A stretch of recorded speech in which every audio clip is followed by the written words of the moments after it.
יברכך אדוני וישמרך. 우리 하나님 말씀 오늘 디모데후서 4장 5절에서 8절입니다. 디모데후서 4장 5절에서 8절.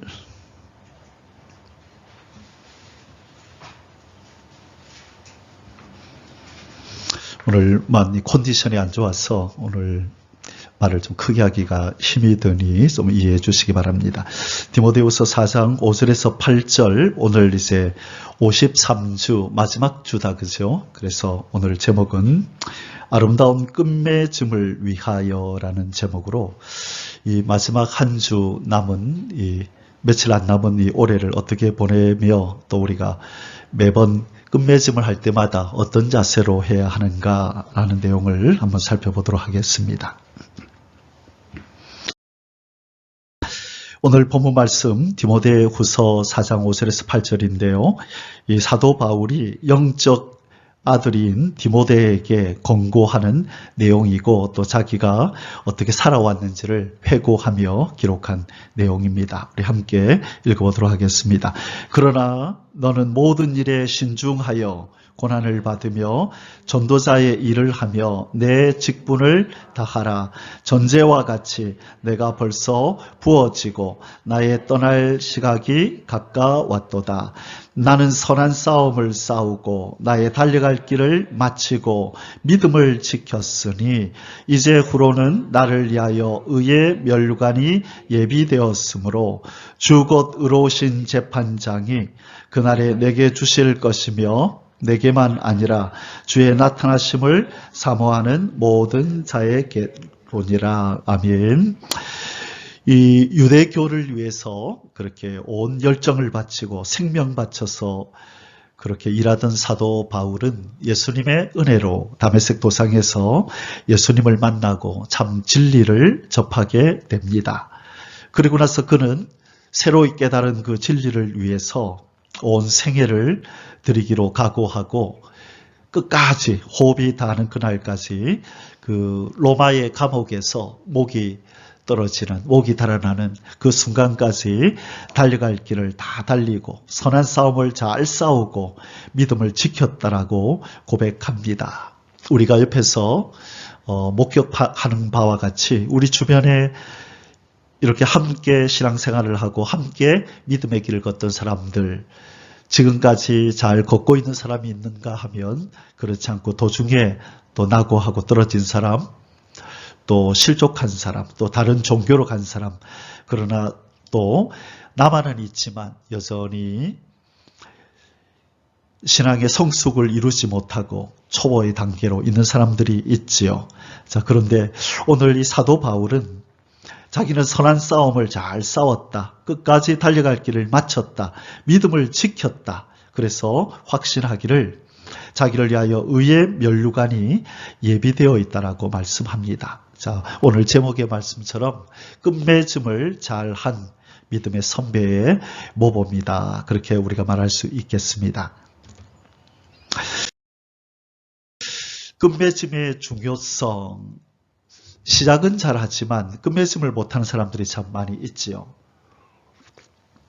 시작할 때는 으쌰으쌰하고 잘하는 것 같지만 도중에 끝맺음을 못하고 흐지부지 끝내는 사람들이 참 많이 있어요. 그것이 신앙의 문제든 또 개인적인 삶의 문제든지 간에 이 끝맺음을 잘하는 것은 너무너무 중요합니다.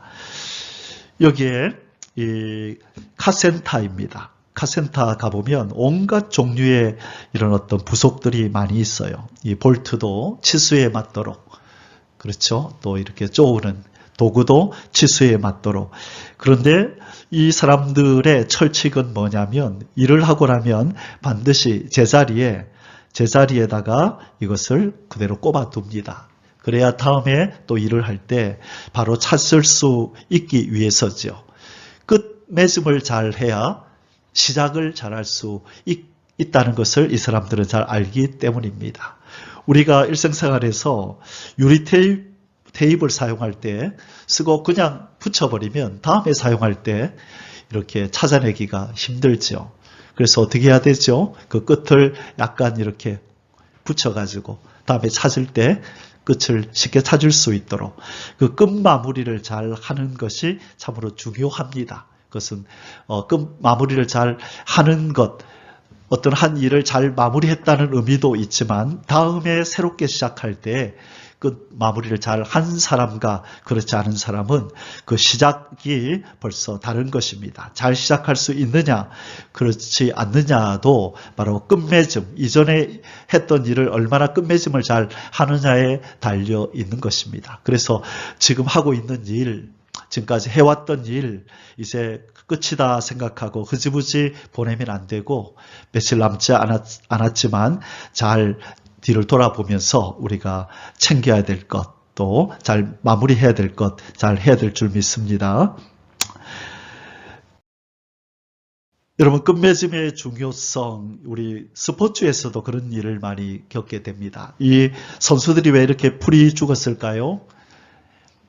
열심히 해서 잘 이기다가 막판에 이제 얼마 안 남았다 생각하고 일찍 긴장을 풀어버리는 바람에 역전패 당했습니다. 역전패, 참 억울한 패배가 역전패입니다. 잘 이겨가다가 얼마 안 남기고 점수를 많이 먹고 역전패를 당할 때 참 온통하죠. 이겼다고 기뻐하고 즐거워했었는데 몇 분 안 남겨두고 이렇게 역전패를 당하면 정말로 낭망되고 실망이 큽니다.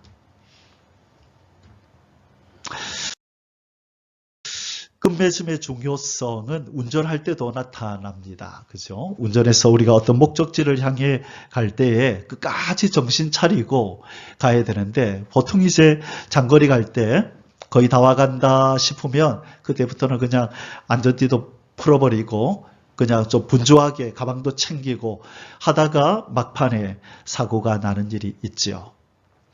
지금 끝맺음의 중요성에 대해서 얘기를 나누는데 우리의 신앙의 여정은 이 자동차를 타고 목적지를 향하여 가는 것과 같습니다. 우리의 신앙 여정이 자동차를 타고 목적지, 저 천성을 향하여 가고 있다는 것이죠. 그래서 오늘은 특별히 끝맺음의 중요성을 얘기할 때 이 자동차 운전에다가 우리의 인생을 좀 빗대고 비교하고 또 우리의 신앙생활도 이 자동차 운전하는 것과 이렇게 연결을 해서 우리가 뭘 조심해야 되고 어떻게 해야만 안전하게 목적지까지 잘 도착할 수 있을까? 우리의 인생을 잘 끝맺음하고 신앙생활을 잘 끝맺음할 수 있을까를 살펴보기를 바랍니다. 사도 바울에게서 배우는 아름다운 끝맺음, 아까 본문에서도 제가 말씀드렸지만 사도 바울은 끝맺음을 참 잘했죠. 그래서 우리는 그 끝맺음을 아름다운 끝맺음이라 그렇게 말할 수 있습니다. 자, 그렇다면 이 사도 바울은 어떻게 경주를 하고 어떻게 그의 인생을 운전을 했기에 그 신앙생활을 운전을 했기에 안전하게 목적지에 도착할 수 있었을까요?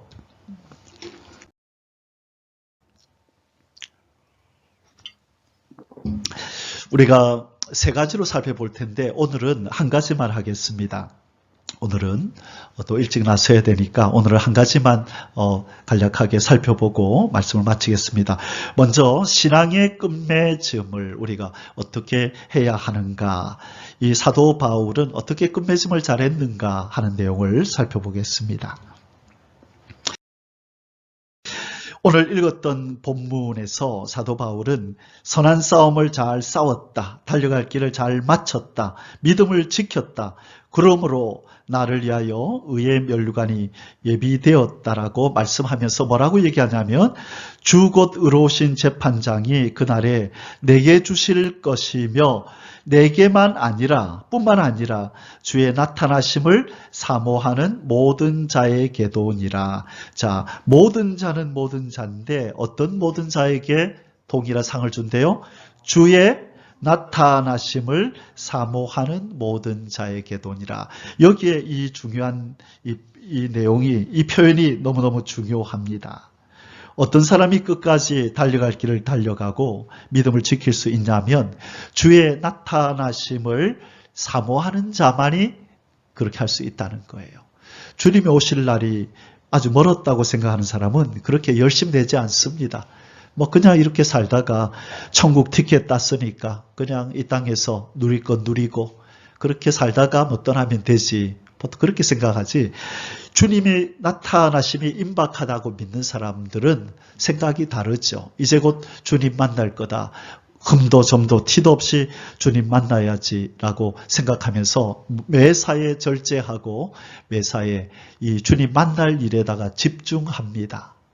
그렇기 때문에 선한 싸움을 잘 싸울 수 있는 것이고 달려갈 길을 끝까지 마칠 수 있는 것이고 믿음을 지킬 수 있는 것입니다. 사도 바울 믿음의 선배는 바로 우리에게 한 가지 비결을 알려줍니다. 무엇을 사모하라고요?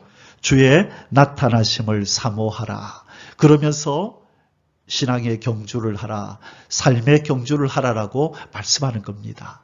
그래서 여러분 주님의 나타나심을 사모하는 이것 그냥 의례껏 하는 말이 아니라 이 앞서 이 경주를 했던 믿음의 선배가 그 비결을 우리에게 알려주는 것입니다. 그래서 저와 여러분은 주의 나타나심을 늘 사모하면서 이 신앙의 경주를 잘할 수 있기를 바랍니다. 아멘. 자, 반면에 이 데마라는 사람, 사도 바울과 선교 여행을 함께 떠나며 함께 이 싸움을 잘 싸우고 믿음의 경주를 잘 하자고 했던 사람 중에 한 사람이 도중에 변심했습니다. 어떻게 변심했다고요? 디모데후서 4장 10절에 데마는 이 세상을 사랑하여 나를 버리고 데살로니가로 갔고 그레스게는 갈라디아로 디도는 달마디아로 갔고 데마의 이름을 특별히 얘기하면서 이 세상을 사랑하여 나를 버리고 데살로니가로 가버렸다라고 얘기를 합니다. 이 데마는 믿음의 경주를 끝까지 못한 사람이죠. 여러분 가만히 생각해 보면 사도 바울이 볼 때 이 데마는 이 세상을 사랑하여 갔다. 자, 이 데마가 이 세상을 사랑하기까지 어떤 마음의 작용들이 있었을까요? 그냥 신앙생활 잘하고 선교여행 잘 하는데 갑자기 세상을 사랑하고 싶은 마음이 불쑥 들어왔을까요? 아니면은 서서히 뭔가 마음의 변화가 일어났을까요? 여러분 어떻든가요? 하루아침에 마음의 변화가 하루아침에 일어나나요? 아니면 서서히 일어나나요? 서서히 일어납니다. 그래서 사도 바울이 이 데마를 통하여 우리에게 경고하는 것은 세상 사랑은 하나님을 배반하고 떠나는 이 변심은 이 배도는 한순간에 일어나는 것이 아니고 서서히 나타난다는 것을 우리에게 알려줍니다. 오늘 우리가 이 자동차 운전에 비유하여서 정말로 그러한가 하는 내용을 한번 살펴보겠습니다. 디모데후서 4장 2절 오늘 우리가 읽지는 않았어요. 읽지 않은 오늘 본문이 길어서 몇 구절만 읽었는데 디모데후서 4장 2절, 5절, 17절에 보면 사도 바울이 끝까지 믿음을 지킬 수 있었던 비결을 말해줍니다. 어떻게 아름다운 끝맺음을 할 수 있었는가? 사명에 집중한 삶을 살았다는 것입니다. 자, 뭐에 집중한 삶을 살았다고요? 사명에 집중한 삶. 내가 무엇을 해야만 하는지에 대해서 집중했다는 거예요. 여러분, 사명자라고 해서 먹고 살고 하는 일을 안 해도 됩니까? 그렇지 않죠. 사명자라도 먹고 살고 이 땅에서 세상 살아가는 일들은 동일하게 해야 되는 거예요. 그래서 중요한 것은 이 세상 살 때 얼마나 여러 가지 일들이 많아요. 그 모든 일을 하는 가운데서 정신이 분산되고 에너지가 분산되고 물질이 분산되고 할 텐데 중요한 것이 무엇이냐면 가장 우선순위에다가 뭘 둬야 된다고요? 사명. 나를 왜 하나님이 부르셨는가? 나에게 맡긴 일이 뭔가에 대해서 그걸 찾아내고 거기에다가 항상 초점을 맞추는 삶을 살아야 된다는 거예요. 그러니까 그것만 하라는 게 아니라 그것에다가 많은 비중을 두고 나머지 일들은 또 살아갈 수 있도록 우리가 일을 행하되 비중을 어디다가 두느냐, 우선순위를 어디다가 두느냐, 이것이 바로 믿음을 지킬 수 있는 비결이라는 거예요. 우리가 나중에 자동차 이야기를 계속 몇 개 살펴볼 텐데 우리가 사명에 집중하지 않을 때 사고를 당합니다. 목적지를 딱 두고 목적지를 향하여 안전하게 가야지, 내가 지금 잘 가고 있나 없나 그 표지판을 보면서 가면은 목적지에 도착하지만 사명에 집중하지 않고 딴 생각하고 딴 것 보고 딴 데 신경 쓰고 그러다 보면 길도 잃어버리고 내비게이션에서 말해주는 내용도 듣지 못하고 딴 생각하다가 길을 지나갈 때가 얼마나 많은지 몰라요. 그래서 이 운전을 하는 사람도 마찬가지인 것처럼 이 사명자들은, 하나님의 사람들은, 천성을 향하여 가는 사람들은 항상 사명에다가 초점을 맞춰야 돼요. 이거 너무너무 중요해요. 사명에다가 비중을 둬야 된다. 그것만 하면 안 돼요. 여기에다가 많은 비중을 두고 나머지들은 그냥 그럭저럭 해 나가야 되는데 이것이 우선순위가 바뀌는 순간에 사고가 나고 인생도 신앙도 파산에 이르는 것입니다. 한순간에 이르는 게 아니에요. 서서히 마귀는 칼과 톱과 망치를 들고 덤비지 않는다 그랬어요. 제가 마귀는 뭘 가지고 덤빈다 그랬죠? 기억나십니까? 마귀는 뭘 가지고, 어떤 도구를 가지고 우리의 삶과 신앙을 무너뜨릴까요? 뭐라 그랬죠? 예? 사포, 사투리로 빼빠. 아시죠? 사포? 사포로 한번 싹 갈고 나면 표 나나요? 안 나나요? 안 나요. 그냥 보이지 않을 정도의 가루만 땅에 떨어져 있죠. 사포로 옷을 이렇게 갈면 전혀 이상 없어요. 또 한 번 갈면 그래도 이상 없어요. 그런데 한 번 계속 거기를 문지르면 나중에 어떤 일이 벌어져요? 구멍이 나죠. 우리의 팔꿈치에 구멍이 제일 먼저 나는 이유가 뭐예요? 자꾸 이렇게 비비니까 그렇게 되는 것이죠. 사탄은 우리의 약점을 가지고 사명에 집중하지 못하도록, 우리 사명에 집중하지 못하도록 사포를 가지고 우리의 정신을 하나씩 우선순위를 자꾸 다른 데로 바꾸도록 만들어요.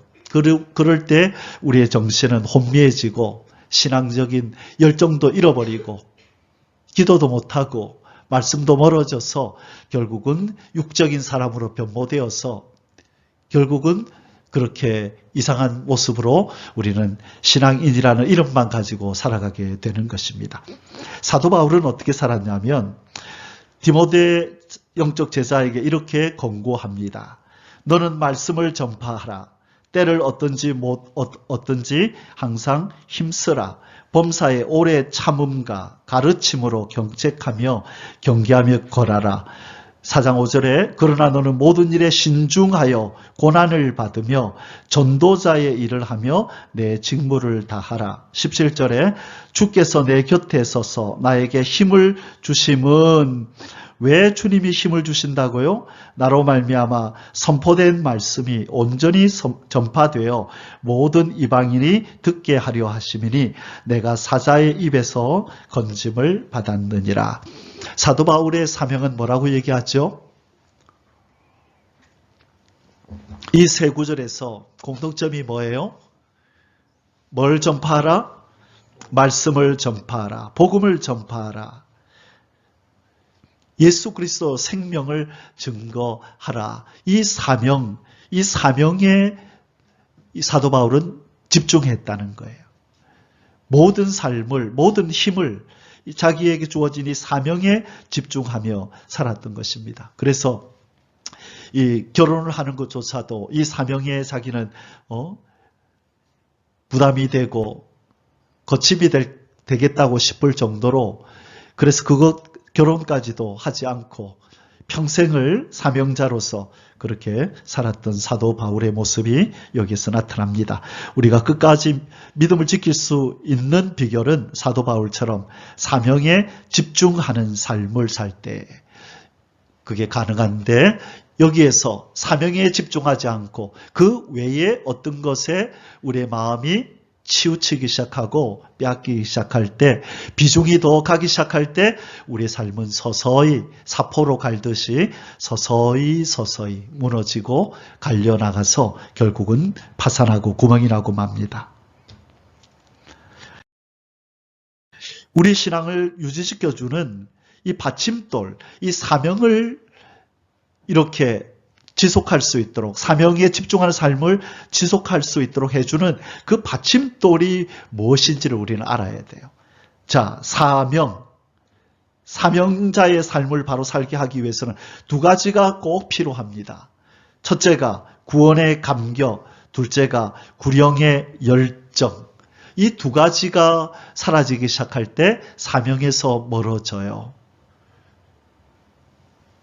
여러분, 이건 너무너무 중요한 이야기예요.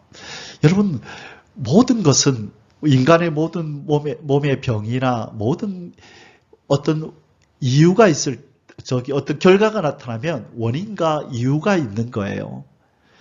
사람이 눈이 빨개졌어요. 이 사람은 잠을 많이 못 잤나 보구나. 이 사람이 비틀비틀거리면서 헛소리를 하고 엉뚱한 소리를 해요. 이 사람은 술을 많이 먹었나 보다. 그죠? 뭔가 어떤 결과가 나타나면 이유가 있는 거예요. 왜 사명에 집중하지 못할까요? 왜 전도에 우리를 부르신 하나님을 섬기고 하나님을 닮아가고 전도하는 일에 최선을 다하는 이 두 가지 사명에 왜 우리가 힘을 쓰지 못할까요? 두 가지가 빠져서 그래요. 첫째가 구원의 감격이 점점점 식어가서 그렇습니다. 그리고 구령의 열정, 영혼을 구원하고자 하는 이 마음이 식어져 갔기 때문에 그래요. 그러면 마음이 컬컬해지고 내 자신 하나, 신앙 하나 건사하기가 힘들어지면서 이제는 남을 향하여 눈이 돌아가지 않아요.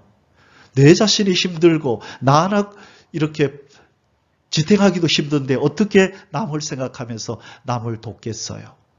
그러면서 사명에서 멀어진 삶, 그렇게 점점 사명에서 멀어지는 삶을 살 수밖에 없는 거예요. 이유가 뭐라고요? 구원의 감격. 늘 하나님과의 친밀함 속에서, 기도와 찬송과 예배 속에서 이거를 놓치면 안 된다는 거예요. 늘 구원의 감격이 있어요. 세상이 어떤 다른 것으로부터 감격을 얻는 게 아니고 내가 구원받았다고 하는 이 영원히 변치 않는 이 사실이 나에게 늘 감격으로 다가올 때에만 우리는 사명에 힘쓸 수 있어요. 온갖 마귀의 유혹과 이 세상이 사명을 감당하지 못하도록 우리를 끌어당겨요. 그러나 내가 구원받은 감격이 있다면, 주님이 나에게 주신 이 구원의 감격이 있다면 내가 이것을 저들에게도 알려줘야 된다라고 하는 이 마음이 자연스럽게 나오지 않겠어요? 그러나 내 마음속에 구원의 감격이 없고 짜증이 생기고 불평과 스트레스가 막 나를 사로잡을 때는 사명은 나에게서 먼 거예요. 귀찮아지는 거죠. 그래서 제일 중요한 것은 구원의 감격입니다. 여기에서 구령의 열정이 나오고 저 사람에게도 이 구원을 전해줘야 되겠다. 구령의 열정이 나오고 이것을 합쳐서 우리는 사명에 집중하는 삶이다. 그렇게 부르는 것입니다. 제일 중요한 게 뭐라고요? 구원의 감격. 이것이 자동차의 기름입니다. 이 마이크와 이 TV의 전기예요. 아무리 비싸고 성능이 좋아도 차에 기름을 넣지 않으면 벤츠니 BMW니 이런 차도 가지 않죠. 아무리 비싸고 좋은 도구들이라도 전기를 꼽지 않으면 소리가 안 나는 것처럼 구원의 감격이 빠진 하나님의 사람들은 그것은 심장을 잃어버린 것과 똑같아요. 심장의 기능이 저하된 인생하고 똑같아요. 여러분, 심장이 아픈 사람은 산에 올라갈 수 있을까요? 못 가요. 그 사람이 과도하게 운동할 수 있을까요? 못 해요. 걷는 것도 힘이 들고 숨을 헐헉거리면서 심장이 막 뛰는데 운동할 수가 없고 산에 오를 수가 없고 누구를 도와서 봉사할 수도 없는 거예요. 심장이 아픈 사람은. 마찬가지로 신앙인에게 있어서 심장이 아픈 것은 바로 구원의 감격이 약화되는 거예요. 무릇 지킬 만한 것보다 마음을 지키라 그랬지만 저는 여러분에게 무릇 지킬 만한 것보다 구원의 감격을 지키십시오. 항상 매일매일 점검하면서 내 속에서 구원받은 즐거움이 나도 모르게 올라오는가 그렇지 않은가를 살펴야 돼요. 이게 바로 내 신앙의 바로미터예요. 내 신앙 수준이 지금 내 신앙 건강이 어느 단계인가. 그래서 주님을 구원의 은혜를 찬송하고 예수님의 십자가를 노래하고 아들을 보내주신 아버지의 사랑을 노래할 때에 내 속에서 뜨거움이 일어나지 않고 감사가 없다면 나는 구원의 감격이 멀어진 것이고 구원의 감격이 식어진 사람은 남을 구원하고자 하는 열정은 자연스럽게 생기지 않고 그러면 이 사람은 사명에서 먼 하루하루 호흡으로 힘으로 삶을 연명하며 사는 사람입니다. 우리의 삶의 목적은 연명이라 그랬어요? 사명이라 그랬어요? 사명이에요. 연명이 아니에요. 우리의 삶의 목적은 하루하루 오늘 또 살았다, 올 한 해를 살았다가 아니라 내가 하루를 살아도 뭘 위해서 살았는가, 사명에 충실하며 살았는가, 그것을 살펴야 되는 거죠. 제가 좋아하는 여러 성경 구절 중에 유독 제가 이 사명을 생각할 때마다 제일 먼저 떠올리는 구절이 바로 이 구절입니다. 고린도후서 5장 14절에서 15절 우리 같이 한번 읽겠습니다. 그리스도의 사랑이 우리를 강건하시는도다. 우리가 생각하건대 한 사람이 모든 사람을 대신하여 죽었은즉 모든 사람이 죽은 것이라. 그가 모든 사람을 대신하여 죽으심은 살아있는 자들로 하여금 다시는 그들 자신을 위하여 살지 않고 오직 그들을 대신하여 죽었다가 다시 살아나신 이를 위하여 살게 하려 함이라. 사도 바울의 신앙의 원동력이 바로 이 구절에 적혀 있는 거예요. 그리스도의 사랑이 우리를 강건하시는도다. 이 구원받은 어떠한 사랑을 베풀어서 우리에게 구원을 얻게 하였는가 살펴보라고 요한 1서에서 사도 요한은 얘기했죠. 사도 바울은 여기에서 그리스도의 사랑을 깨닫는 것이 바로 우리에게 힘이다라고 말씀하고 있는 것입니다. 자, 여러분 이제 조금만 더 살펴볼게요. 요즘 새롭게 유행하는 말 중에 워라벨이라는 게 있어요. 워라벨이라고 들어보셨나요? 워라벨, work-life balance. 여기에서 work-life balance, 일과 삶의 균형을 이루어라. 맨날 일만 한다고 쉬지도 못하고 맨날 돈 벌려고 일만 하지 말고 일도 하고 또 삶도 여유롭게 좀 쉬어가면서 밸런스, 균형을 맞춰라. 그게 요즘 사람들의 트렌드예요. 요즘 사람들이 이 삶을 추구한다고요. 워라벨, 일과 삶을 균형을 이루자. 그렇게 이제 이런 용어가 유행하고 있죠. 근데 저는 이 말씀을 생각하다가 우리는 페라벨을 해야 돼요. 페라벨이 뭘까요? Faith, Life Balance. Faith라고 하는 것은 믿음이라는 뜻이에요. 믿음과 삶이 균형이 이루어져요. 믿음 생활과 우리의 일반 우리 생활삶이 균형이 이루어져야 된다는 거예요.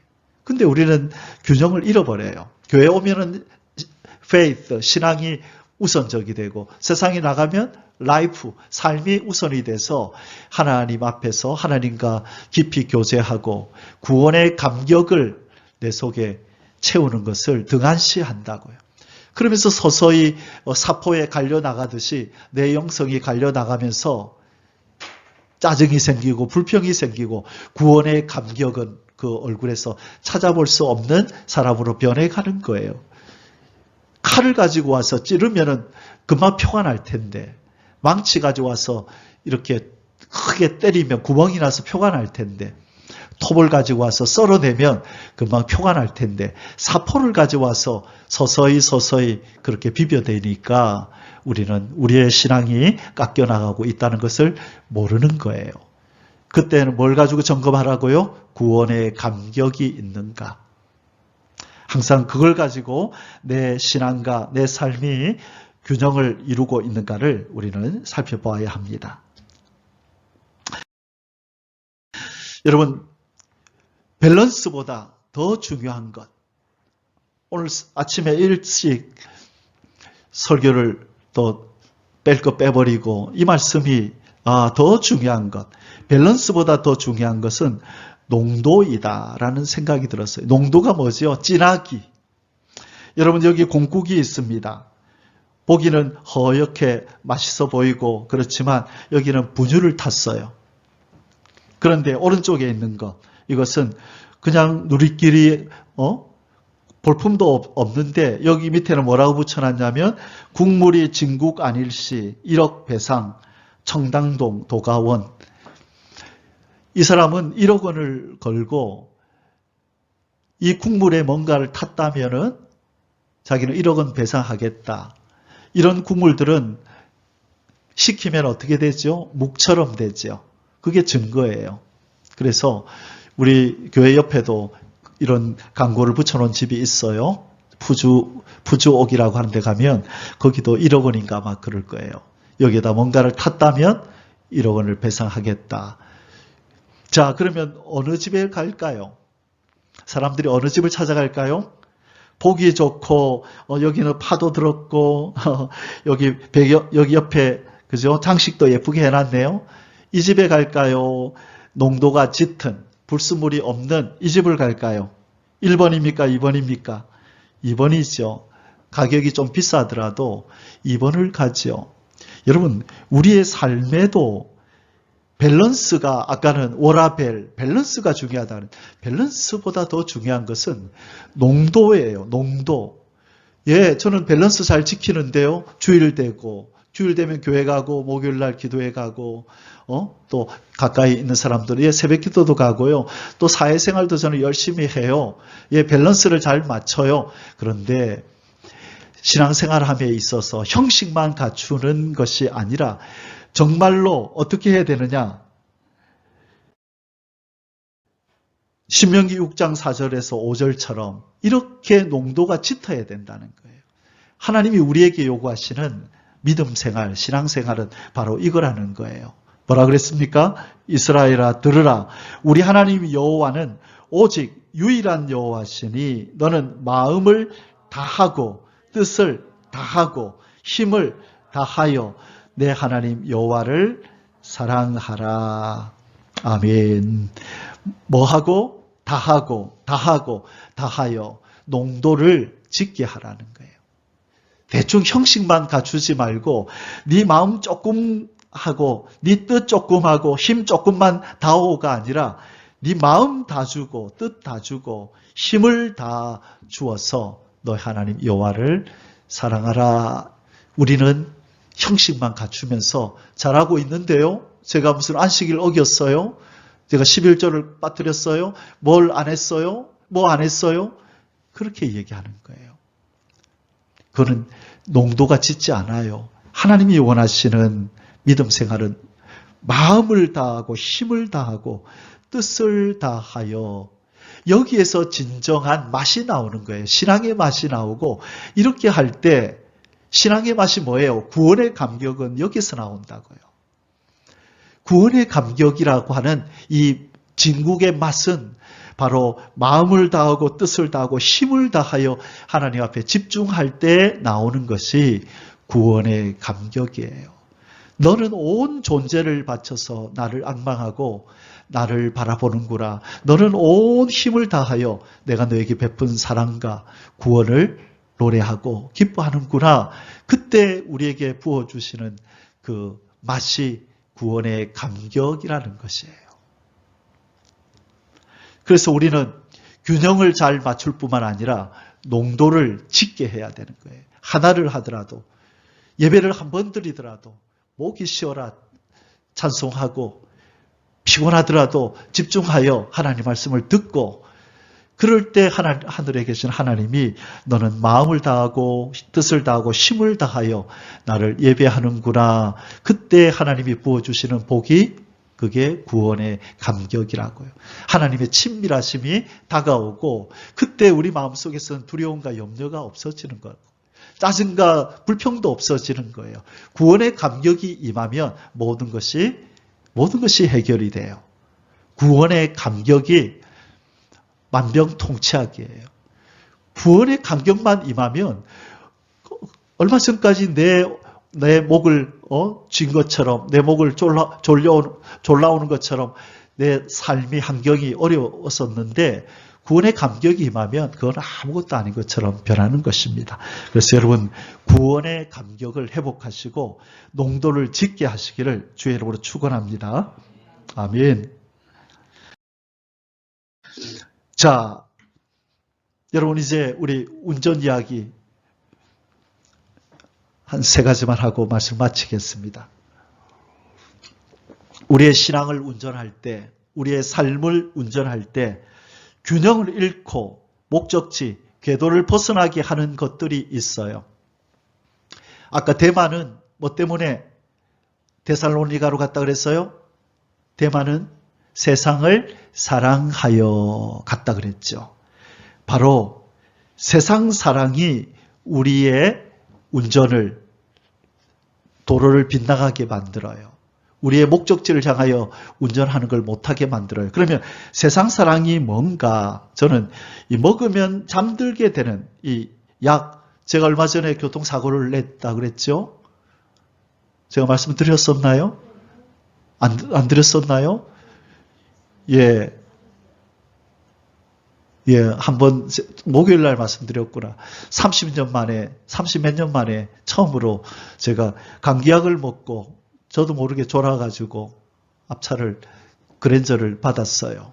그래서 그 차는 제 차는 말짱하고 저도 말짱한데 그 사람은 목이 원래 교통사고나 목이 뻐근하잖아요. 그리고 차도 부서져가지고 그래서 저는 평생 그런 경험 처음이었어요. 약 먹고 운전도 많이 해봤지만 그날은 한 알밖에 안 먹었는데 아침에 사역이 있어서 콧물 감기가 심하길래 약 한 알 약국에서 사가지고 먹었는데 그날 그렇게 언제 졸았는지도 모르는데 졸고 일어나니까 꽝 해서 보니까 이게 도대체 무슨 일이지? 먹으면 잠들게 되는 걸 먹은 거예요. 그러니까 궤도에서 벗어나서 속도를 줄여야 되는데 못 줄이고 앞차를 받아버린 거죠. 우리 인생 운전, 여러분 신앙 운전도 마찬가지예요. 언제 파산되느냐? 먹으면 안 되는 것, 세상 사랑을 먹으면 신앙이 파산돼요. 궤도를 벗어나요. 많은 신앙인들이 이 세상이나 세상에 있는 것들을 더 사랑하다가 교통사고, 신앙사고가 나는 거예요. 농도가 옅어져 버리는 거예요. 하나님께 집중해 있던 우리의 마음이 세상 사랑하는 순간 하나님 사랑의 농도가 옅어지면서 하나님 보시기에 그냥 뱉어버리고 싶을 정도로 하나님 볼 때 형편없는 신앙생활을 사는 거예요. 몸은 있는데 입술은 벌려지는데 전혀 마음이 담기지 않고 전심이 담기지 않는 그런 형식적인 신앙생활은 구원의 감격을 앗아가고 결국 교통사고가 나게 되는 이런 비극을 맞이하게 되는 것입니다. 그래서 요한일서 2장 15절에서 요한은 이렇게 말씀하는 거예요. 이 세상이나 세상에 있는 것들을 사랑하지 말라. 누구든지 세상을 사랑하면 아버지의 사랑이 그 속에 있지 아니하니 관계가 깨졌어요 벌써. 그래서 아버지 사랑이 그 속에 안 있겠대요. 그들이 드리는 예배, 찬송, 기도 안 받겠대요. 농도가 옅어져서 형식만 갖춘 그 신앙생활 안 받겠대요. 주님 사랑합니다 말은 입술은 그렇게 하는데 마음은 콩밭에 가 있고 세상 것에 가 있는 그 사랑 고백 가증스럽다고 그러는 거예요. 너는 마음을 다한 게 아니야. 하나님께서 그런 예배, 그런 찬송, 그런 고백 안 받아요. 근데 우리는 속고 있어요. 왜? 그 일을 잘하고 있으니까. 매주마다 잘하고 있다고 생각하는 거예요. 내가 언제 어겼나 자리에 주일날 예배 자리 지키고 있었는데, 그런데 주님은 뭘 중요시 여긴다고요? 농도. 마음을 다했니? 뜻을 다했니? 힘을 다했니? 아니면 네 마음이 공밭에 가 있니? 나뉘었니? 하나님은 그걸 보신다는 거예요. 왜 안 한 일을 가지고 뭘 하는 게 아니라 왜 이렇게 한 일을 가지고 뭘 하는 거예요. 예수님이 성전에 들어가서 채찍을 들고 성전을 청결하는 일을 하실 때 그들이 예배를 안 드린다고 뭐라 그랬어요? 왜 이따구로 드리냐고 뭐라 그랬어요? 왜 이렇게 제사를 안 드리냐고 뭐라 한 게 아니고 왜 이딴 식으로 제사를 드리냐고 뭐라 하시는 거죠. 이사야서도 그렇고 말라기서도 보면 하나님이 백성들을 향하여 진노하실 때 왜 너희들은 제사를 안 하니 가지고 뭐라 하지 않아요. 너희들 성전에 나왔는데 내 마당만 밟는다. 그렇게 말하고 말라기서에서는 네가 드린 이 재물 이거 네 공무원한테 한번 갖다 줘봐라. 이 눈이 하나 없는 거, 발 쩔룩거리는 거, 이 재물 기쁘게 받겠니? 내가 너 안 바쳤다고 뭐라는 게 아니라 농도가 였잖아. 마음이 담기지 않았잖아. 진심이 없잖아. 하나님은 그걸 보시는 거예요. 우리의 신앙생활, 우리의 싸움은, 우리의 신앙의 싸움은 내가 그 일을 했느냐 안 했느냐 그 싸움이 아니에요. 내가 얼마나 마음을 다한 하루를 보내느냐. 하나님을 사랑해도 얼마나 농도가 짙게 하나님을 사랑하고 묵상하느냐. 그게 중요한 거예요. 가라지와 알곡을 나누는 기준은 교회 오고 안 오고인가요? 아니에요. 주님이 뭐라 그랬어요? 가라지도 어디에 있다고요? 한 논 안에 다 같이 있대요. 한 교회 안에서 가라지와 알곡이 나뉘는 거예요. 그들도 다 예배 드렸다는 거예요. 종교 해야 될 것 하나님이 하라는 거 다 했다는 거예요. 근데 왜 그들은 가라지라 왜 쭉정이라고 불리우죠? 뭘 안 했기 때문에 농도가 진하지 않다는 거예요. 형식적이고 말만 그렇다는 거예요. 그래서 여러분 우리가 붙들고 싸워야 되는 것은 내가 안 하는 것이 아니라 하되 진심으로 마음을 다하고 뜻을 다하고 힘을 다했나 안 했나 그걸 살펴야 돼요. 그것은 하나님만 아시죠. 목사도 몰라요. 주변 사람도 몰라요. 왜? 앉아 있으니까. 잘하고 있다 생각하죠. 그러나 그 중심을 보시는 하나님은 우리의 중심의 농도를 얼마나 진하게 얼마나 힘을 다하고 뜻을 다하고 정성을 다하는지를 보시는 줄 믿습니다. 그 하나님의 사랑이 그 속에 있지 않겠대요. 왜? 이는 세상에 있는 모든 것이 육신의 정욕, 안목의 정욕, 이생의 자랑거리 다 아버지께로 온 것이 아니라 세상 마귀로부터 온 것들을 더 사랑하기 때문에 아버지의 사랑이 그 속에 있지 않겠대요. 그래서 우리는 우리를 신앙을 잠들게 하여 교통사고를 일으키게 하는 이 약 같은 이 세상 사랑을 우리는 섭취해서는 안 되는 줄 믿습니다. 아멘. 두 번째는 여러분 운전하다가 사고 나는 경우가 언제인 줄 또 아세요? 핸드폰 보다가. 그죠? 핸드폰 보다가 잠시 앞에 차 없네? 그러면서 잠시 핸드폰 보고 또 앞에 보고 주의가 산만해져서 교통사고가 나는 거예요. 우리의 신앙도 왜 사고가 나느냐? 주의가 산만하면 교통사고 나요. 어떤 사람은 핸드폰을 전화하다가 바닥으로 떨어뜨렸어요. 그래서 차 없지 하고 고개를 숙여서 딱 핸드폰을 집어 올렸는데 옆 차선에서 차가 차선을 바꾸고 들어와서 그냥 못 보고 받아버리는 경우들. 주의가 산만한 거예요. 그러면 사고가 나요. 마찬가지로 우리 신앙생활에도 우리 인생에도 주의가 산만하면 안 된다는 거예요. 그게 뭘까요? 세상을 온전히 사랑하는 정도는 아닌데도 어느 거예요? 뭔가를 심하게 탐하는 거. 온전히 아까 세상 사랑은 내 존재를 그냥 세상에다가 세상 사람들처럼 세상의 것들을 추구하며 사는 거예요. 교회에다가 내 발을 디디고 그들은 세상을 사랑하는 거고 탐심은 뭐냐? 어떤 것에 내 마음을 주님보다 더 많이 쏟아서 줘버리는 거예요. 그걸 탐심이라고 주의가 산만해지는 거예요. 잘 가다가 뭔가에 우리 주의를 시야를 돌려버리는 거예요. 저기 좋은 거 있네? 그 순간에 사고가 나는 거예요. 골로새서 3장 5절에 그러므로 땅에 있는 지체를 죽이라. 곧 음란과 부정과 사욕과 악한 정욕과 탐심이니 탐심은 우상 숭배니라. 탐심, 어떤 것, 저거 너무 갖고 싶어. 여기 그림처럼. 저거 너무 갖고 싶어. 세상을 온전히 사랑하는 삶은 아니지만 뭔가에 온전히 그 삶 전체가 초점이 맞춰져가 저거 갖고 싶어, 저거 갖고 싶어. 그러면서 자기도 모르게 신앙이 흐려지고 구원의 감격이 사라지면서 정신이 몽롱해져서 하나님의 사람으로서 마땅히 해야 될 행동을 하지 못하고 부작용이 일어나는 거예요. 탐심이 없기를 주의 이름으로 축원합니다. 아멘.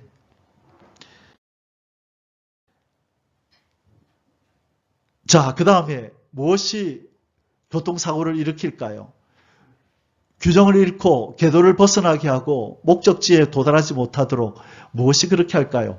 우리를 두렵게 하는 것들이, 갑자기 난폭 운전하는 차가 우리 앞을 확 가로막을 때 우리는 사고를 일으켜요. 그죠? 여러분 그런 경험 있죠? 가는데 갑자기 깜빡이도 안 놓고 차선 확 바꿔버릴 때 그들 때문에 우리가 화도 나고 어쩔 때는 사고도 내잖아요.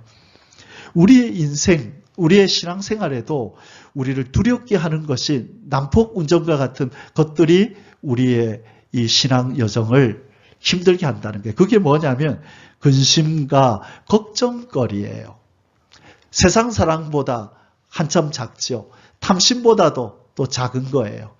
근심, 걱정이 많아요. 이 걱정, 저 걱정, 조그마한 것 가지고도 이 걱정, 저 걱정 좀 주님께 맡기고 내 아버지가 알아서 해주실 거다라고 맡기면 될 텐데 자꾸 이 걱정, 저 걱정 하는 것, 그것이 우리는 난폭 운전차를 만난 것 같은 두려움을 느끼는 거예요. 우리는 두려울 때 사고를 내거든요. 그래서 여러분, 우리를 두렵게 하는 것들을 빨리 벗어나야 돼요.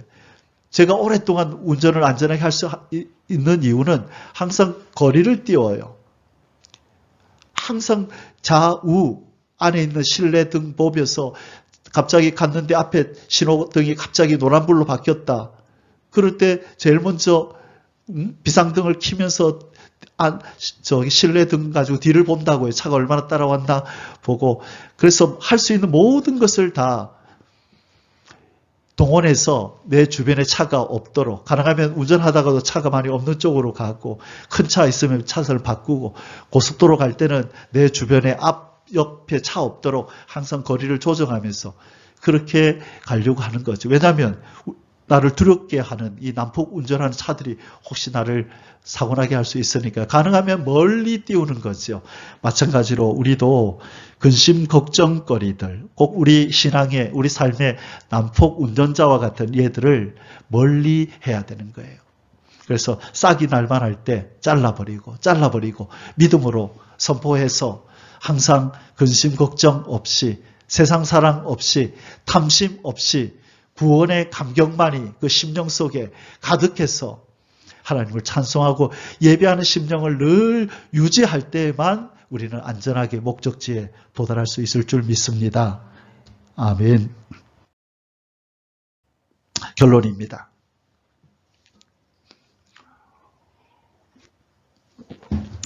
아름다운 끝맺음을 위하여, 여러분 요즘은 차가 좋아져서 무슨 장치가 있다고요? 자동 운전 시스템. 지금 이 운전자가 이 커브길을 가는데도 손을 안 대고 핸들에 손을 안 대요. 얼마 전에 저도 이 차를 한번 타봤어요. 우리 다른 분이 운전하는 걸 타고 저 경기도까지 갔다 오는데 그 목사님하고 저하고 얘기를 하는데 이 목사님은 이 자동 운전 시스템 딱 해놓고 그냥 얘기를 하는 거예요. 그래서 저는 처음 보는 일이라서 이게 지금 어떻게 가는 거냐 하니까 자동으로 자기가 알아서 간대요.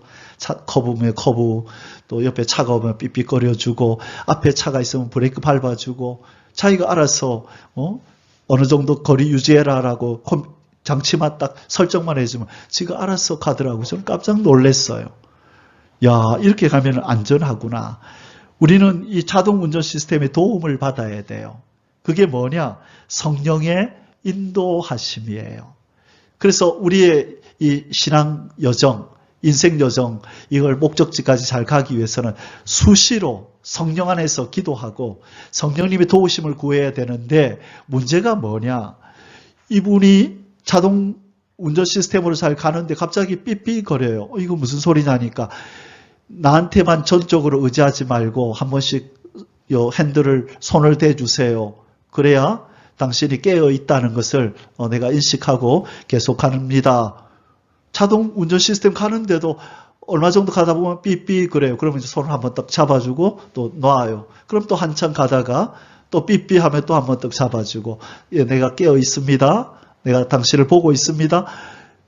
그런 표시라는 거예요. 그래서 제가, 야, 나중에는 이제 완전히 자동화가 되겠지만, 우리의 신앙생활하고 너무 똑같다.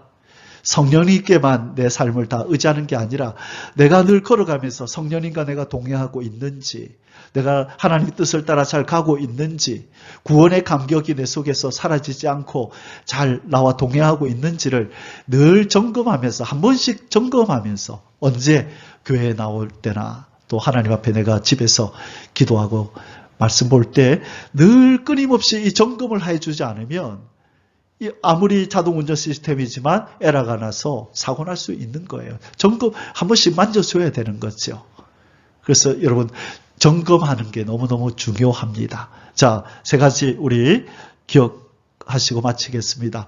조심해야 될 것 3가지가 있다고 그랬어요. 세상 사랑, 탐심, 걱정, 근심. 이것들이 우리의 신앙 운전을 방해하고 사고나게 합니다. 끝맺음을 잘하기 위해서는 오늘부터 며칠 동안 내 삶 속에 세상 사랑이 있지 않았나, 뭔가에 주님보다 더 사랑, 탐심을 가지고 탐했던 것이 있지 않는가, 아직도 믿음으로 해결하지 못한 근심, 걱정거리가 있지 않는가 돌아보고 해결하는 오늘 주일이 되시길 주의 이름으로 축원합니다. 기도하겠습니다. 하나님 아버지, 감사합니다. 한 해를 끝맺음하면서, 한 해를 돌아보면서, 또 새로운 새해를 준비하면서 우리가 어떻게 끝맺음을 해야 할지 알려주시니 감사합니다. 세상 사랑, 탐심, 걱정, 근심거리들 다 내어 던지고 구원의 감격과 구령의 열정만으로 사명에 집중하는 삶을 살게 해 주시옵소서. 균형을 잘 잡고 농도를 짙게 하여 우리의 인생을 운전해 갈 수 있도록, 우리의 신앙을 운전해 갈 수 있도록 도와주시옵소서. 사랑하는 주 예수님의 이름으로 감사드리며 기도 올려옵나이다. 아멘. יברך